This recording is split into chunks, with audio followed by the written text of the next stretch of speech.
جس نے رمضان میں قیام اللیل کر لیا، نماز تراویح ادا کر لی، شرط یہ ہے ایمان کے ساتھ، احتساب کے ساتھ،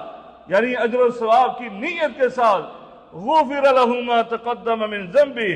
میرے آقا نے اس کو بھی بشارت سنائی، اس کے تمام گزشتہ گناہوں کو معاف کر دیا جاتا ہے۔ لیکن اگر دل صاف نہیں ہے، دل کینہ، بغض اور حسد سے بھرا ہوا، نفرت اور قدورت سے بھرا ہوا، کسی کے بارے میں نفرت کے جذبات پال رہا ہے، کسی سے یہ ناراض ہے، فرمایا وہ بھی بندہ مسلمان مومن، اور یہ بھی اپنے آپ کو مومن سمجھنے والا، اور یہ عبادت کر رہا ہے، صبح سے لے کر شام تک یہ بھوک اور پیاس کو برداشت کر رہا ہے، رات کو اپنی نیند قربان کرتا ہے، اپنے آرام کو چھوڑ کر یہ لمبی لمبی تراویح اور قیام اللیل کرتے ہیں،